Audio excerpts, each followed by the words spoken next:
I don't use spoiler warnings too often in these videos because I think given the topics of conversation it's pretty implicit, but this is the most excited I've been about Colorgrave lore in a long time, which I'm sure you could tell by just how lightning fast I jumped on making this video. So seriously, if you've not seen the new cutscene for yourself yet, and you care about getting the best experience, do yourself a favour and go get it on your own. All you have to do is get the true ending with at least one of the curses active. Any of them. Doesn't matter which one, doesn't matter if you go with more than one, doesn't matter if you also have some blessings as well, just as long as you get the true ending, which you get by completing Illy's side quest in the Forge area. With that out of the way, let's watch this thing and break it down. Oh, Revulon time! And just look at that fancy hat. It's finally gone, and now no doubt they expect to find the rest of my brother. They fail to imagine what might happen with his revival, what he may want. Next, they'll be coming here. Okay, so even though Veritus did literally just save the world, apparently he's still something to be worried about? I mean, okay, we see via one of the books in Memoria that he's had a change of heart, but of course Revulon can't know about that, so she's probably still expecting him to have the same priorities as he did during the war. That being, get rid of all the mortals, hunker down and hide, start again some other time. Maybe even in some other place. Haven, perhaps? But as I said, we know that he's grown to see the value of each individual mortal life. He's basically switched sides, but Revulon is understandably still wary of him. I fear they've gotten a bit confident. All this time they've fought us in their territory. Now they'll be wandering into ours, with all our fangs to bear.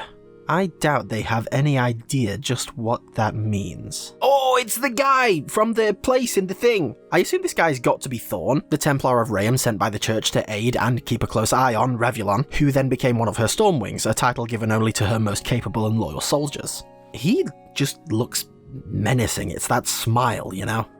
Now we just await Ellie's return so she can continue training her pupil. Always such an impressive thing, the next generation. Her pupil? I mean, I guess it makes sense. Ellie is also a Stormwing, so it would make sense for her to be training other soldiers, but I just wonder who it could be.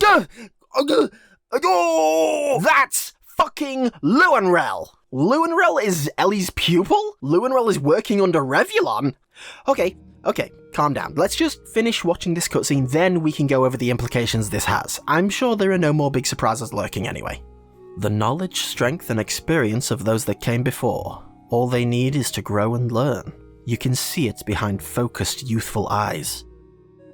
Resilient souls that can change everything. Is Luanrel Torrent? You gotta tell me that, man. Is Luanrel Torrent? Was everything planned out this whole time? Huh. Vindication!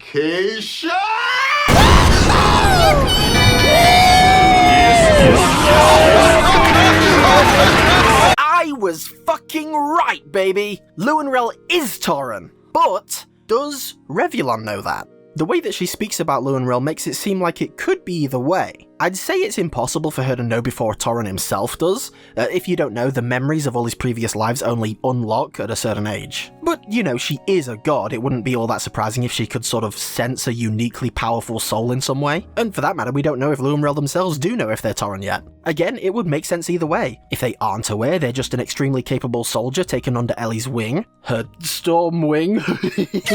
But if they are aware, Revulon appears to be fighting on the side of mortals, and despite his unique circumstances, Tauren is technically a mortal soul, so their interests align in that regard. So there are some questions left hanging for now, but there are also well, more questions actually, but when Luanrel recruits Kirhasa and Siska in the future, is she still working for Revulon then? If so, it's certainly interesting that they would join her after what Revulon pulled back in Van's Point, especially Siska. But it will have been over 20 years by that time, plus circumstances may have grown a lot more desperate by then, we just don't know. What we do know is that their recruitment is for the war against the Seer, so presumably they've become the main threat for some reason by then. Now, I do have a theory or two about the Seer specifically, but that can wait for its own video. The main reason I'm bringing them up now is because, well, as I said, they seem to be the focus of certain parties in Lyrian after the events of Veritus, meaning that the threat of Rayam is potentially gone, or at least temporarily subsided, right? The Child of Light was destroyed while still behind the veil, so Rayam should have no way of knowing what happened. You might think that she can somehow sense her connection to the child being severed, but if that were the case, she would have sensed such a thing hundreds of years ago when the veil was first cast over it, because, you know,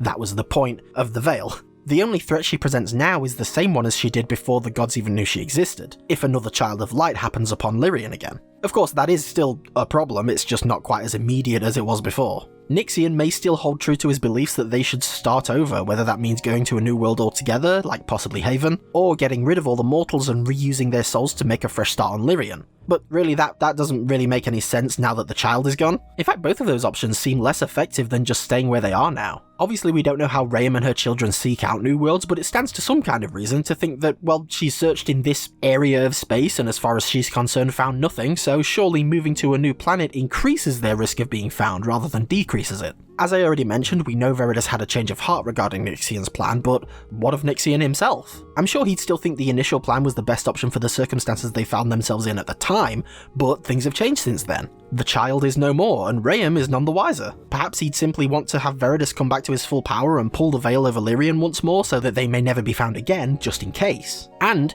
if that's the case, I really don't see why the other gods would object to that. Then it'd just be a case of trying to get everyone on the same page, because as we saw in the cutscene, Revulon is worried about what Veritus might want if he does become whole again. Because they've not had any direct contact since the War of Glass, she probably thinks he'd still be on Nixian's original plan. Or maybe she's worried that he'd just straight up want revenge against her.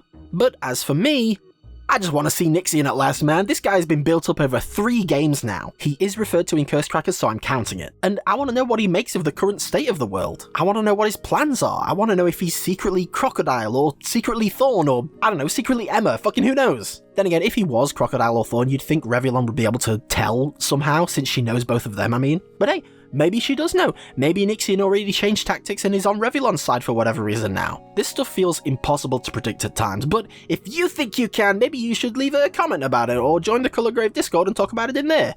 Oh, that was a good segue. I'm so good at YouTubering. Anyway, until next time.